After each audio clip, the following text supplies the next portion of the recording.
আমরা এই দেশটাতে যে যেখানে যতটুকু চান্স পাই, যে যেখানে, আপনার হাতে খুব বেশি চান্স নাই, একজন পিয়ন সে চিন্তা করে আমি টেবিলটা শুধুমাত্র এই স্যারের টেবিল থেকে ওই স্যারের টেবিল পর্যন্ত নেব, শুধু এই ফাইলটা সরানোর জন্য সে বলে পয়সা লাগবে। প্রত্যেকটা মানুষ আমরা যে যেখানে আসি সেখান থেকে চান্স নেই কিছু একটা আদায় করবার।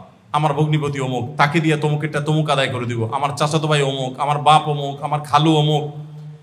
গোটা দেশের প্রত্যেকটা বিষয় আমরা এভাবে দুর্নীতি দিয়ে ভরে ফেলেছি।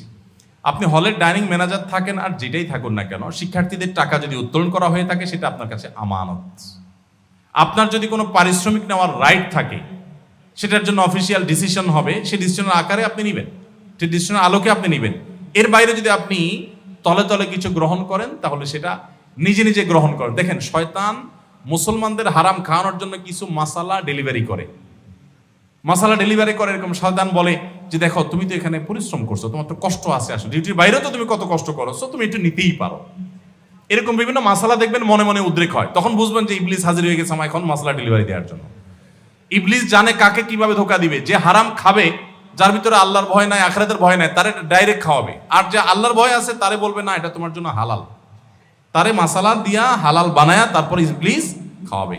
মানুষের আমানত কখনো খেয়ানত করবেন না, মনে রাখবেন এটার জন্য দুনিয়াতেই প্রায়শ্চিত্ত করতে হবে, আখিরাতে বটেই। বিধায় আপনার জন্য জায়েজ হবে না শিক্ষার্থীদের এই টাকা এক পয়সাও। কাগজে কলমে অনেকে অনেক কথা বলতে পারে, প্র্যাকটিক্যালি শেখাবে কে? ইসলাম।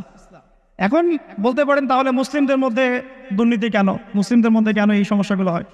উত্তর একটাই, ওই যে স্যার বলে গেলেন, আমি বিভিন্ন ওয়াজে যে এক এক জায়গায় এক এক কথা বলে, উত্তরটা কি? উত্তরটা হচ্ছে যে কোরআন এবং সুন্নাহর সঠিক যে শিক্ষাটা আছে, এই শিক্ষাটা আমরা অনেকেই বাস্তবায়ন করতে পারছি না। এটা আমাদের ব্যর্থতা। এটা কাদের ব্যর্থতা?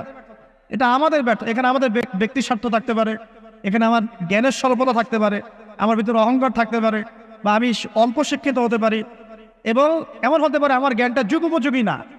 ইসলামিক জ্ঞান আমার মধ্যে আছে, কিন্তু কিভাবে এই জ্ঞান দিয়ে ওয়ার্ল্ডকে ডিল করবো এই জ্ঞানটা আমার মধ্যে নাই। এই কারণে আমরা হয়তোবা ইসলাম কোরআন সুন্নাহ হাতে থাকার পরেও ইসলাম থেকে প্রেসক্রিপশন না নিলে চাঁদাবাজি বন্ধ হবে না, টেন্ডারবাজি বন্ধ হবে না, শুধু দুদকের অফিস থেকে বসে বসে দুর্নীতি দমন করা যাবে না। এজন্য ইসলাম থেকে প্রেসক্রিপশন নিতে হবে। আল্লাহ তাআলা বললেন, আলাম নাশরাহ লাকা সাদরাক, নবী হে, ইসলামের জন্য আপনার হৃদয়টাকে কি আমি খুলে দেইনি? সত্য কি আপনার সামনে আমি তুলে ধরিনি? আপনাকে আমি আলাম নাজআলকা আহলাল হিম্মা, আপনার কি হিম্মতওয়ালা আমি বানাইনি? ইসলাম যখন আপনার হৃদয়ে ক্লিয়ার, আপনি বিশাল শক্তির সামনে দাঁড়িয়ে হাজার মানুষের সামনে ইসলামের পক্ষে কথা বলবেন, আপনি কাউরে ভয় পাবেন না। চিল্লায় বলেন ঠিক কিনা? আমরা অধিকাংশ মানুষ ব্যর্থ, আমরা প্রতিটা সেক্টরে ব্যর্থ। আপনি যখন কোর্ট চত্বরে যাবেন, কত বড় দুর্নীতি। একটা কথা আছে যে কোর্টের যে ইট আছে, ইট পর্যন্ত টাকা খায়, দুর্নীতি করে। অনেকে দেখেন না, রাস্তার জন্য বাজেট হয় যত লক্ষ টাকা, তার অর্ধেক টাকাই রাস্তায় খরচ হয় না, বাকি টাকা কোথায় যায়? তার পেটে যায়, তার পকেটে যায়। এই যে দুর্নীতিবাজ, একজন লেবার সে এখন দুর্নীতির সাথে জড়িত, একজন দায়ী যে ধর্ম প্রচার করছে সেও এখন দুর্নীতির সাথে জড়িত, একজন পরিবারের পিতা সে এখন দুর্নীতির সাথে। এমন ভিডিও দেখতে চ্যানেলটি সাবস্ক্রাইব করুন, লাইক শেয়ার করে পাশেই থাকুন।